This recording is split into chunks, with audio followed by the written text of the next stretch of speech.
How's everything going, guys? Welcome to another video here. I am AC Guenter. Welcome to another reaction video. Hope you guys are well. Hope you guys enjoyed your time away. If you have been away or not, I've basically spent the last week on holiday. I've took a hiatus.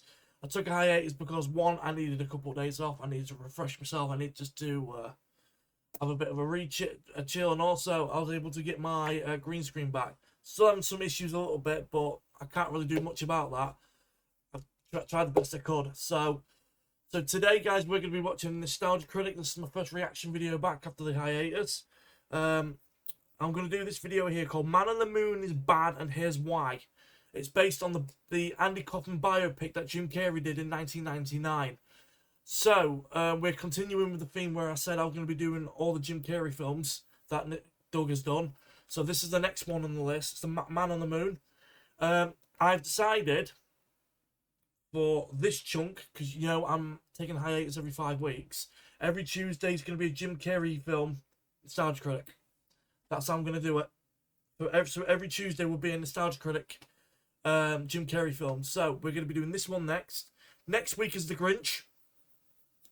And then Bruce Almighty. So that's the next 3.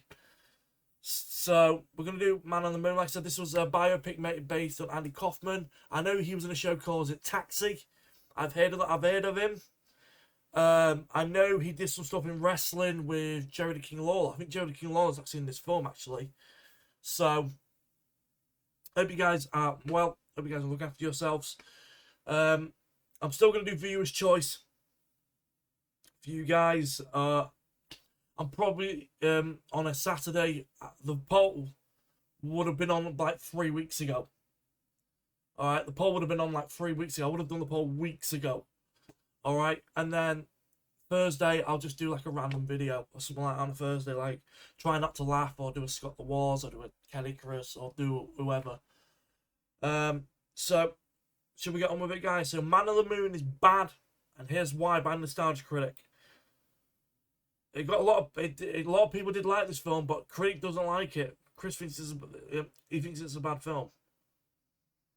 So, 3, 2, 1, let's go. No.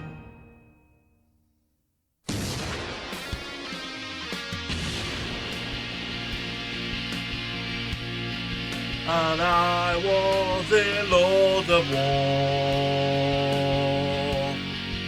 and a railroad in here. I was in another film with called Ghost Rider.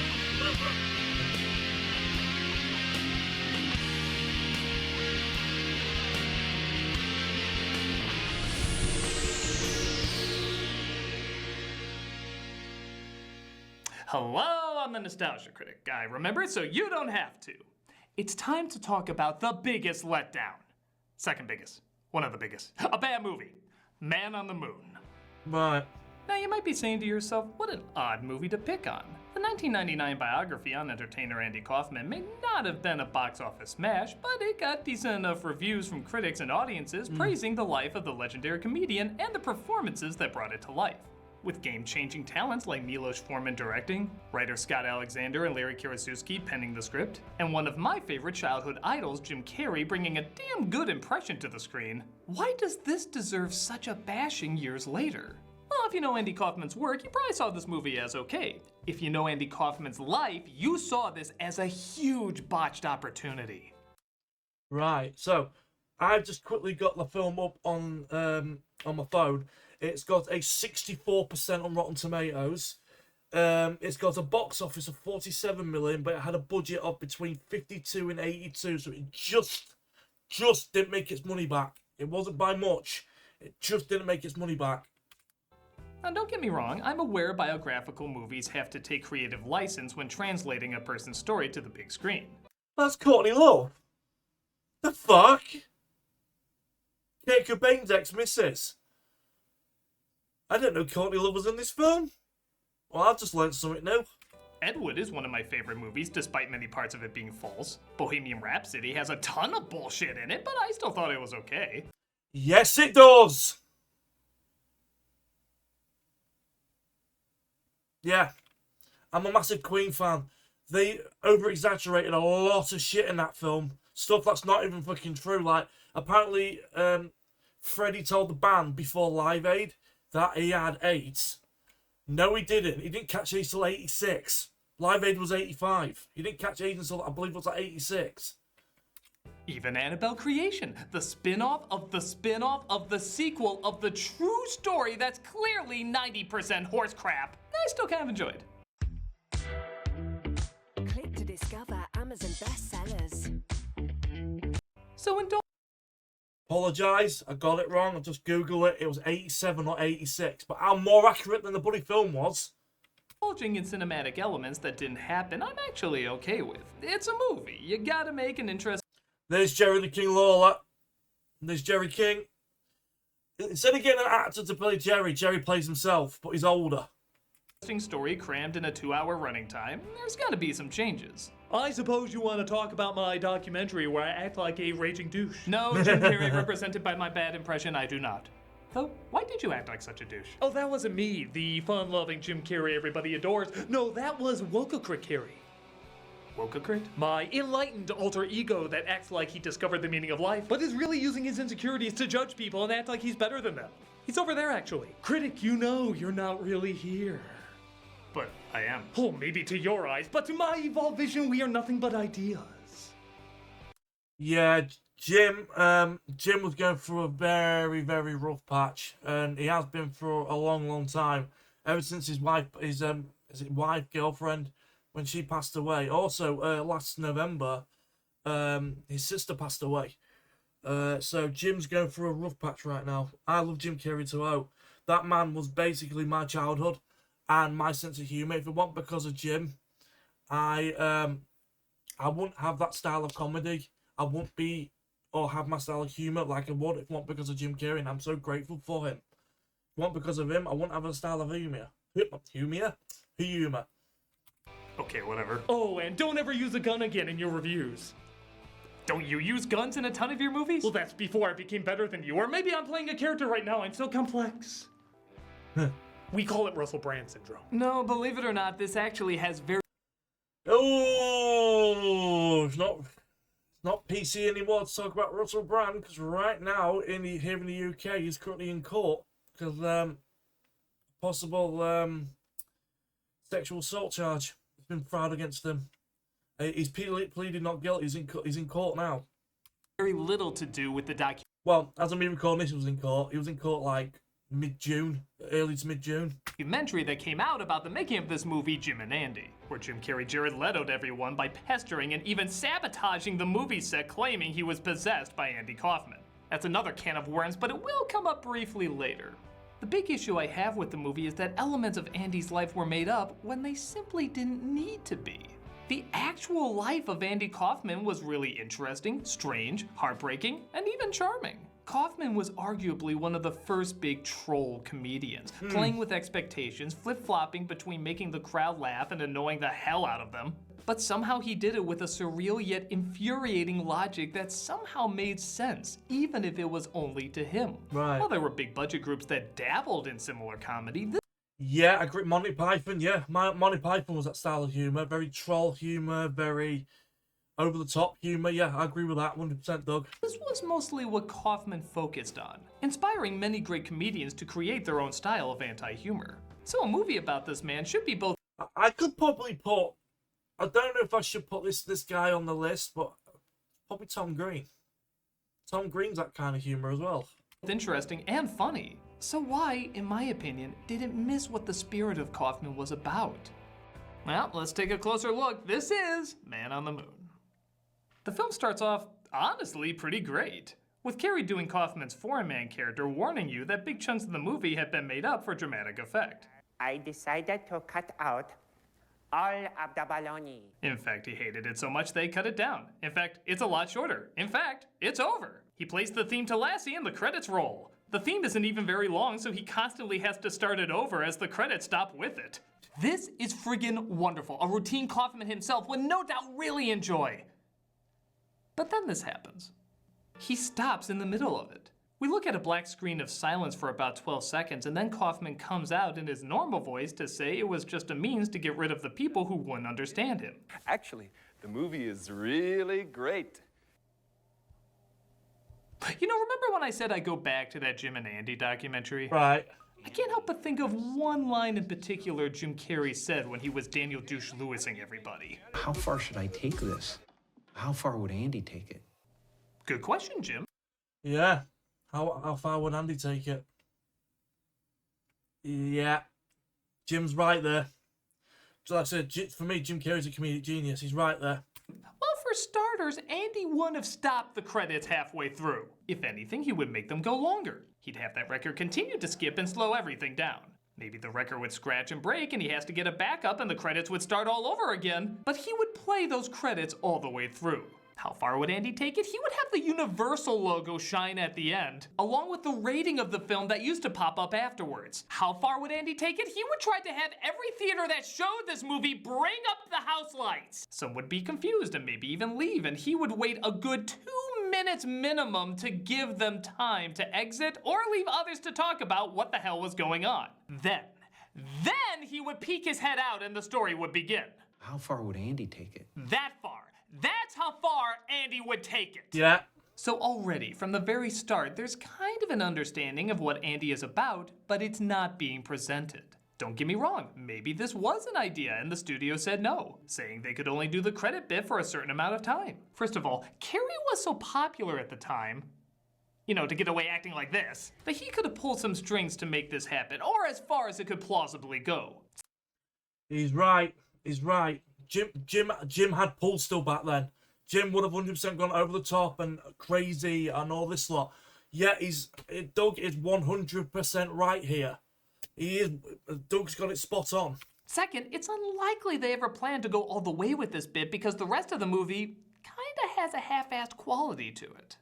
Maybe it's because they didn't know what they were doing, maybe it's because the studio got in the way, maybe it's because Jim got in the way, but it clearly rides throughout the majority of the film. Take, for example, starting off in his childhood. We see a young Andy performing skits alone in his room, which is totally true. He didn't play with many kids and liked to pretend there was a camera in the walls, which concerned his parents. He's told he needs to play with other children, so he does the exact same thing, just dragging his little sister in, played by Kaufman's real granddaughter, Brittany. Cat goes Meow, meow.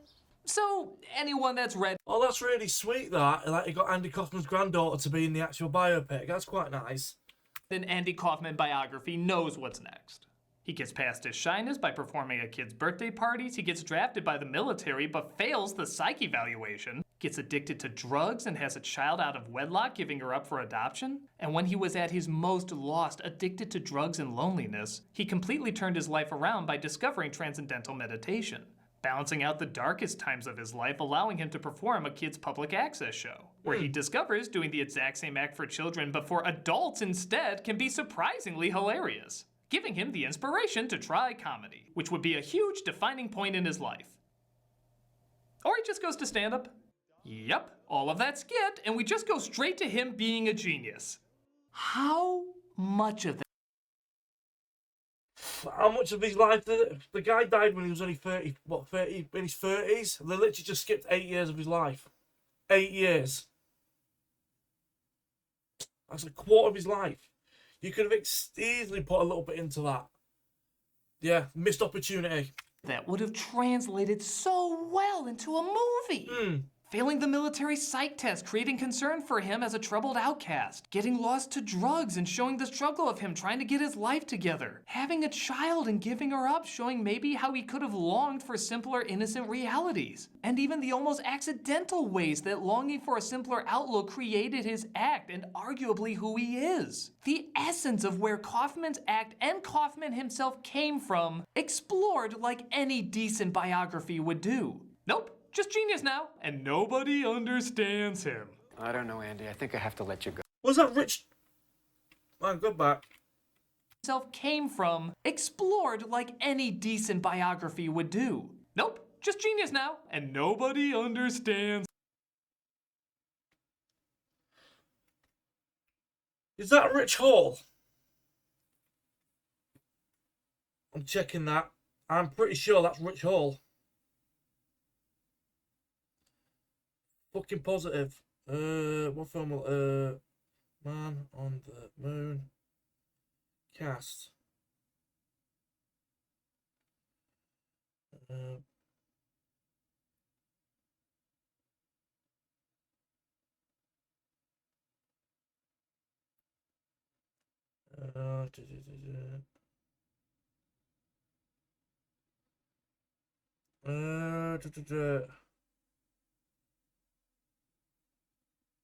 Man on the Moon. I'm gonna put Rich Hall.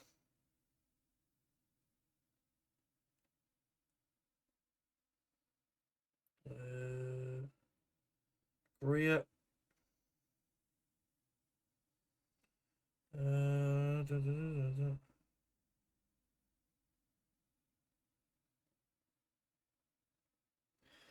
So I'm pretty that looks like Rich Hall to me. I don't know who it is.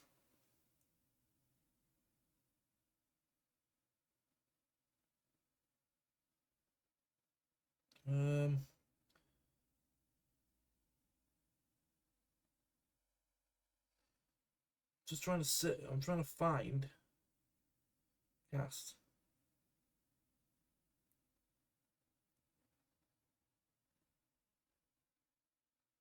If you're a wrestling fan, you're going to get this. Originally, to play Jerry King Lawler, if he couldn't have done it, it was going to be Disco Inferno, Glenn Gilberti. No, it's not. He looks like Rich Hall to me. It's him. I don't know, Andy. I think I have to let you go. You firing me? This seems a little ironic because that's Kaufman's actual manager, George Shapiro, playing the part of the club owner. In the film, he's confusingly played by Danny DeVito, who was on Taxi with Kaufman. Again, if this movie actually utilized Kaufman's comedy, they would have made a joke about that. In fact, Danny DeVito playing his character in the show Taxi doesn't seem to be anywhere. They just kind of act like he doesn't exist. Why didn't they make Shapiro play Danny DeVito on Taxi and never address it? In fact, don't even credit him. Just say Danny DeVito played himself. Oh my God, that would be hilarious, and it would totally keep in Kaufman's humor. But nope, DeVito just plays the manager, and they never mention or show Danny as the character on Taxi. How far would Andy take it? He'd totally avoid a confusing in-joke if he could. We see Shapiro witness Kaufman's classic foreign man becoming Elvis routine, and he decides to become his manager. I've always wanted to play Carnegie Hall. You're insane. But you might also be brilliant. As you quickly notice, this is not going to be an honest portrayal of the real struggles Andy went through. Rather, the Forrest Gump simple, beautiful genius who had everything figured out, we just had to catch up to him. I want to be the biggest star in the world. I want to generate my own material. I don't want to go for cheap laughs. It's good old-fashioned entertainment, George. You're so proud. Some of us at Saturday Night Live think Andy Kaufman's a comic genius. It's fun, George. They detest you. We're a success. All the dialogue around him works this way, acting like he's the Mary Poppins of comedy. Being 5 steps ahead, always in control, and leaving us shaking our heads saying, ho ho ho, how whimsical. What? But the one thing that's bugging me about this film is the fact that Courtney Love's in this film. You got Courtney Love, Danny DeVito, and Jerry King Lawler himself. It's like, how can I describe it? I feel like the Hollywood it's one of those films where, like, the film that's coming out, I don't know why, is The Iron Claw, that wrestling film. They made shit up or cut bits out of the real story to make it more film-like. I feel like they've done it with this as well. Because I'm gonna do it again and again and again and again and again. Look, saying he's ahead of his time is fine. I'm a huge fan of his, and I thought he was ahead of his time. But treating him like a holier-than-thou poet rebel martyr. Boost your mobile game's revenue with rewarded ads. Unlike Bloody adverts. Just makes him less relatable. We can never be like him or understand him because he was truly perfect. No, he wasn't. And if this movie showed any of his faults, we not only see that, but it'd make him and this movie more interesting. But instead, a lot of the movie is just showing his routines, almost in their entirety, even when it's not needed. And yeah, I know the irony that I said the opening should have gone all the way with a bit, and now I'm saying they should have scaled back on others. But these are routines you can see anywhere. Many fans Let's go back. Needed. And yeah, I know the irony that I said the opening should have gone all the way with a bit, and now I'm saying they should have scaled back on others. But these are routines you... That woman in the blue dress. It's Hilda from Saved by the Bell. Not Saved, but Sabrina the Teenage Witch. It's Sabrina's auntie. You can see anywhere. Many fans already know them inside out, and even non-fans have a general idea of what they were. We're watching a Kaufman movie. If you don't know what Andy Kaufman used to do, Andy Kaufman used to wrestle women and called himself the intergender champion. That's what I know him for. So we can discover what we didn't know about him, not what we've already seen a million times. And you know what? If you're gonna do it, show us the stuff we can't see. On the Dinah Shore show, he supposedly cracked eggs over her head and they got into a fight. Shore hated this so much that she had the footage burned. Why not recreate that? Get it as close as possible so people can not only see how far he pushed it, but also give fans a chance to see how it most likely went down. Yeah. When the movie does talk about Kaufman's thoughts on his career, they do get the basics down. He did hate working on a sitcom and would butt heads with higher-ups about what he can do on his own special. But once again, other things are changed around for seemingly no reason. Are you Andy Kaufman? I get that all the time. Andy did work as a busboy twice a week, but it wasn't because he was trying to quit Taxi. It was how he stayed creatively active, pretending to get in fights with friends who acted like they didn't know each other, but they acted like they were getting into this big brawl. And afterwards, they would have a big laugh about it. It was keeping himself creatively stimulated in a time where he felt he couldn't do it on air. Which would have been interesting to see him cope by doing something unconventional while he's forced to do something conventional. But here, they act like he's just doing it to protest ABC. I'd rather work here than at ABC. I'm over and out. Gotta deal with ABC. So see what I mean? They're tweaking everything to make it, to make Andy seem more of a normal person instead of him being a bit. The way Andy's behaving is definitely like modern day. He'd be autistic, ADHD, and ADD and stuff like that. Like I am. I'm autistic myself. ABC, you gotta honor it. This isn't nearly as fascinating as what actually happened. I also don't know how to take him reading The Great Gatsby to a crowd as punishment for them wanting to do his character from Taxi. He would read the entire book of The Great Gatsby as a common form of entertainment even if the crowd walked out. It wasn't a means of revenge, he just thought it was funny. If anything, even when a crowd was so bad to Andy, he still did the show as planned, saying even though he hated the audience, he still should act professional as possible and give them the show he promised. Those people were so rude out there. And so anyway, I went on and I did what I was going to do anyway. And I went on with the show and I did it for them and I was professional about it. But gosh, I felt like telling them they were rude. Give me the book. What book? Give me the book. They're asking for it. The stuff with Andy sleeping around and the Tony Clifton outburst seem to be represented pretty well. And it is nice to see a recreation of him getting kicked off Taxi. Again, something I feel like the fans really wanted to see and the movie did deliver on. But again, we have to get a long, drawn-out version of one of his routines that a lot of people seeing the film already know. Only this time, instead of not knowing whether Andy believes what he's saying or not, you know he doesn't believe what he's saying here. When you see Andy taunt women to wrestle, he's portraying it as a person who really believes what he says. Where Carrey plays it like he knows he's acting like a jerk, which sucks out a fair amount of the comedy. Now, I'm not saying women are mentally inferior to men because when it comes to things like... This is what I know him for. I never watched Taxi and I just know him as the guy that did this to women in wrestling. This is what I know him for. Cooking and cleaning, washing the potatoes, scrubbing the carrots, raising the babies. Women are superior to men in many ways. It comes to cooking and cleaning and washing the potatoes, scrubbing the carrots, making the babies. Ah, but that wasn't me playing Andy, that was Andy playing me. Playing Andy, playing me, playing Andy, playing a virtual character. Ooh, I'm deep. Yeah. I really like Original You better. So does my box office. Yeah. Yeah, because in the 2000s, when Jim's attitude changed, his film started to bomb.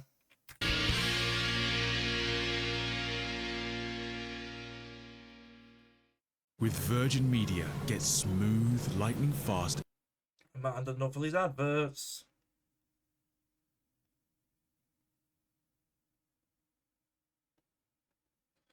Okay, so the advert's only 40 minutes. I remember back then when these adverts used to be less than a minute. Now they're like 3-4 minutes. But he's got to make his money, doesn't he? So in the movie's 25-minute section dedicated to Andy wrestling women and his run-in with Jerry Lawler, we do at least get a little something the common person didn't know. Andy Kaufman's relationship with his arguably most faithful girlfriend, Lynn, played by Courtney Love, who I'm not convinced isn't paralleling Kaufman's life sometimes. The scenes are okay, but again, very short. Because again, a lot of the film has to be dedicated to moments you can see anywhere else. I mean, you know, what are you gonna do? Yeah. That's one of those infamous moments where Jerry Cut Lawler literally slapped Andy Kaufman. He legitimately slapped him. This is all that's legitimate of it. I know all that story. You know, it's interesting. Andy kept sleeping around even though he was in a serious relationship with Lynn. Lynn would even go on record saying this was very difficult to live with. Wouldn't that be interesting cinema? Diving into a part of Andy. But even though Andy Kaufman was in a relationship, he was still sleeping around with other women. How could any woman want to be with that? If you're just gonna go sleep around with another woman, if you can't keep it in your pants, you shouldn't be with somebody. And that's from someone I'm 35. I'm happily married. I've been married to my wife. We've been married for 5.5 years. I'm together for 11.5. So. His life we didn't know? Ah, screw that shit. Remember when Andy did that? Of course you do, because you already saw it. Nobody wants to see anything new in a biography. Now, some of you might be making the argument that this is the point, keeping Andy's life a mystery so we never know the full him. There's a right way to do that too. Right. In the biography, Confessions of a Dangerous Mind, Chuck Barris's book blended reality with fiction by revealing some things that really happened to him, but then made up a whole bunch of other shit, like he was a professional assassin. The movie version treats it like it all really happened, making it a very unique film. In Fear and Loathing in Las Vegas, it's legally fiction, but most of it's based. What the hell is that? I remember I watched this film once. My wife came and watched me. She went, "What the fuck are you watching?" She went, and she saw him. She went, "Is that Johnny Depp?" I went, "This is one of the weirdest films ever made. Johnny Depp's really weird in it." And Sarah, my wife, watched it for about 10 minutes, and she literally walked out the room. She went, "I haven't got a fucking clue what's going on." Based on events that really happened, but the film still shoots it like a drug trip where either option, fact or fiction, could be plausible. In the movie Vincent, all it is a great actor reading his diary and showing the places that inspired him to paint. Even though it didn't give many details, it somehow gave me more insight into the person. These are films that tried something different and artistic while confusing you what really happened. Something Kaufman's humor was all about. Had Man on the Moon done something like that, I totally would have respected it just as much as a straightforward biography. Hell, maybe even more. But this is just routines he's already done with occasional glimpses into his life, which half the time is made up despite the real story being much more interesting. Take this moment when SNL asked their audience to vote if they want Kaufman to stay on or not, resulting in him getting voted off. This devastates Kaufman because in the movie, people don't like him. Isn't that the idea? He does stuff so people don't like him? How does this make any sense? It just comes out of nowhere. This is Saturday Night Live, the hippest audience in television. This is bad. Well, the truth is Kaufman was devastated, but not for the reason you think. You see, it wasn't Lorne Michaels who made the announcement, it was producer Dick Ebersol. Andy Kaufman is not funny anymore. And I believe you, the audience here, agree with me. Why does this matter? Because Ebersol made a deal with Kaufman. They planned the vote knowing full well that Andy would get voted off, much to his delight. It's what he wanted. But then later, Kaufman would surprise people by returning to SNL. Whether as a hero or a villain is unsure, but he was gonna come back to surprise people in some way. That's what the act was gonna be. Ebersol, however, never invited him back. So not only did the TV... That is very, very similar to what happened in WCW with Brian Pillman and Eric Bischoff. So basically what happened in 1996, Brian Pillman was in a feud with Kevin Sullivan.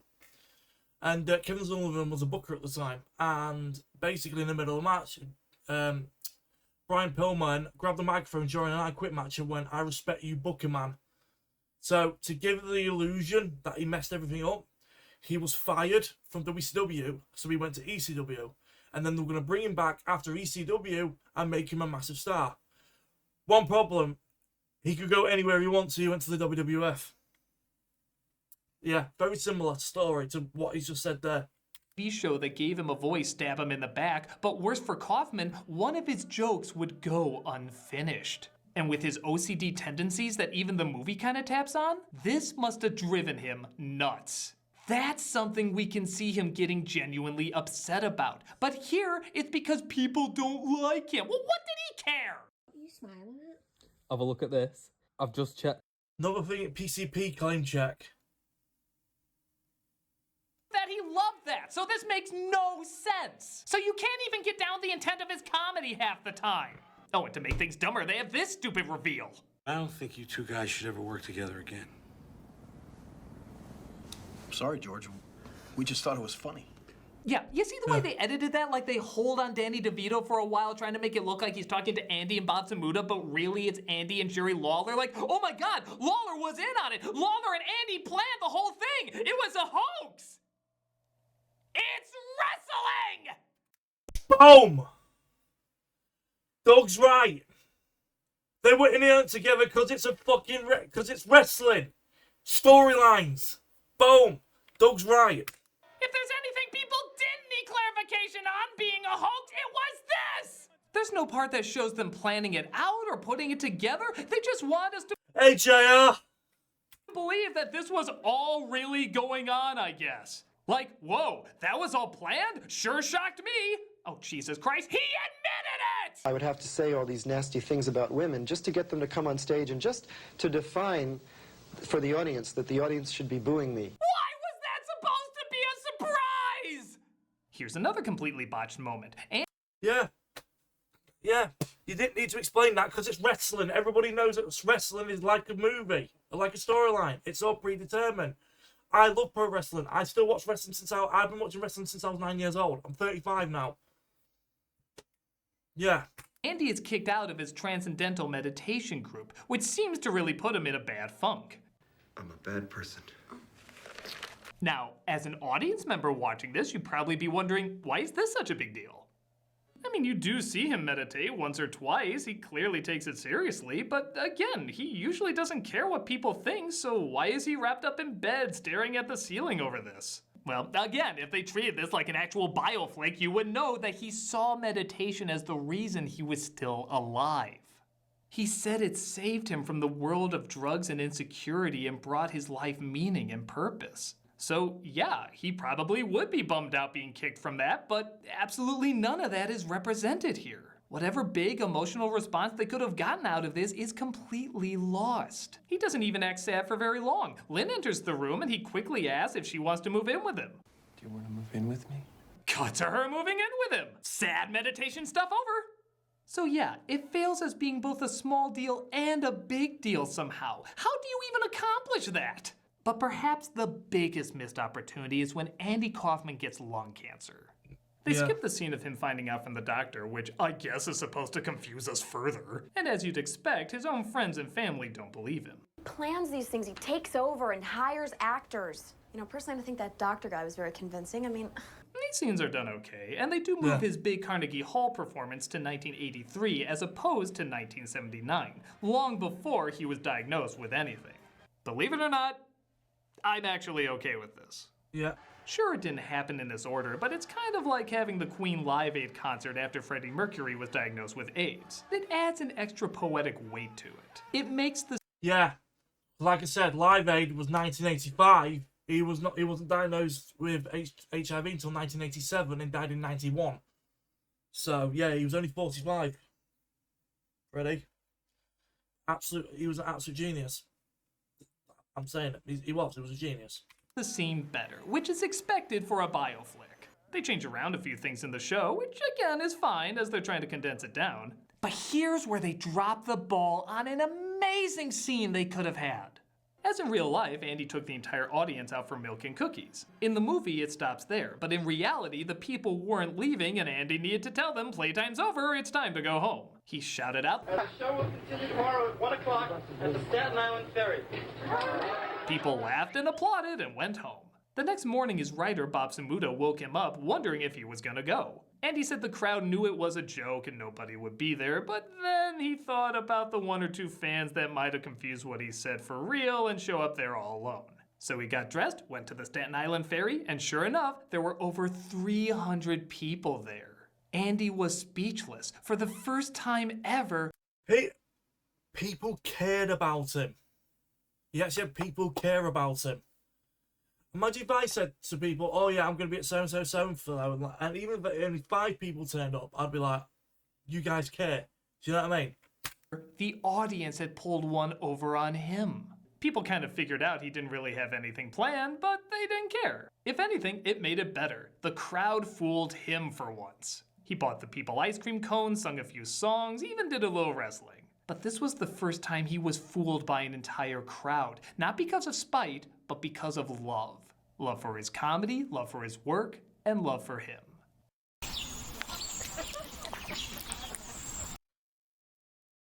Dollop.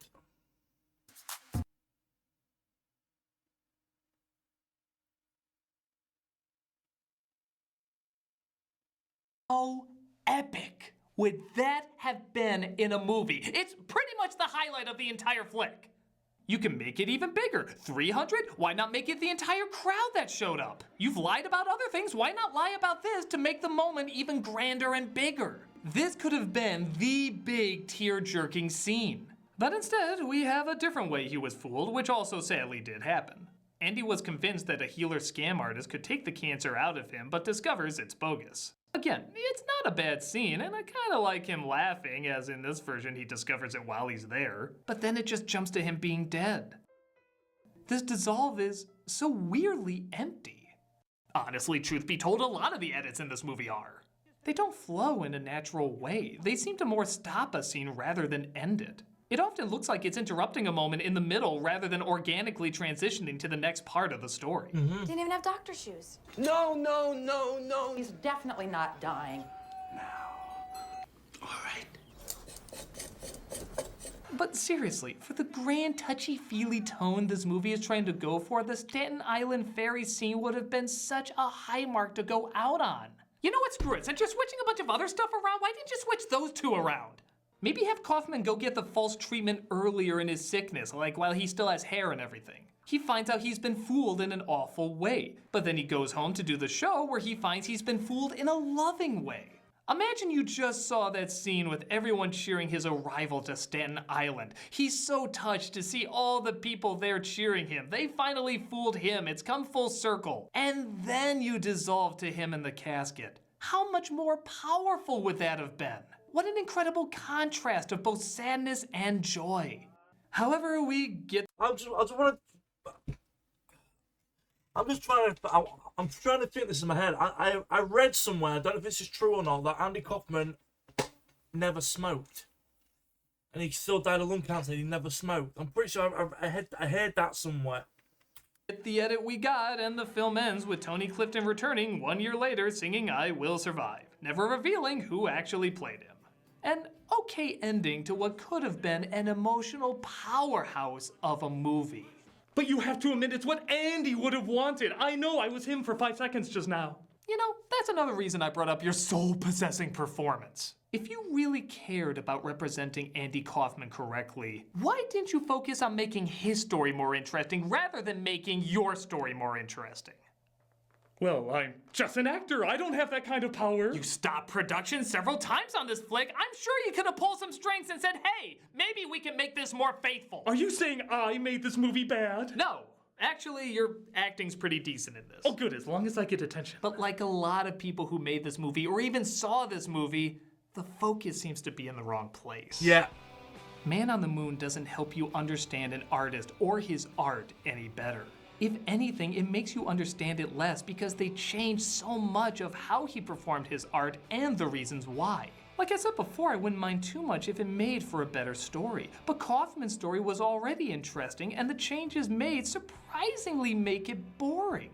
It's like they felt they had to put changes in because that's what biopics do, despite the changes not being all that needed in this case. I guess in hindsight, it's not an awful film. The acting is still good, and there's a few times they start to capture Kaufman's spirit, but it never comes close to going all the way with it. And Kaufman was all about... I remember correctly, I don't know if there's any truth to this, but apparently Jerry the King Lawler hated hated working with Jim Carrey. I think there's some truth to that. Going all the way with a routine, no matter how much trouble it got him in. If you like the film, more power to you. If it got you to look up more about Andy Kaufman, fair enough.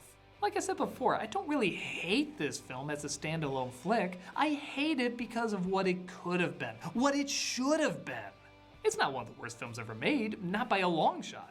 But it is one of the biggest letdowns. What should have been one of the easiest stories to make heart-grabbingly touching, fascinatingly weird, or both, turns out an underwhelming best-of compilation that's not even that great.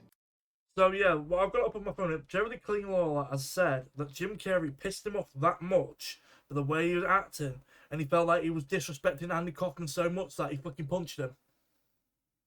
That's what I've got written on here. A best-of compilation. You know, maybe I have been trying a little too hard to be deep. Indeed, if there's anything Andy Kaufman has taught us, or this movie for that matter, it's that the best art comes when you're being honest to yourself, no matter how weird you are. What do you say we go back to our roots and just try to bring people joy? I would like that. Yeah. Well, I can see this turning out just fine. Oh my god. I'm the nostalgia critic, and I'm afraid we're all gonna remember that. They're going to do a redesign? Yeah, that'll save it. It kind of did. It did save it.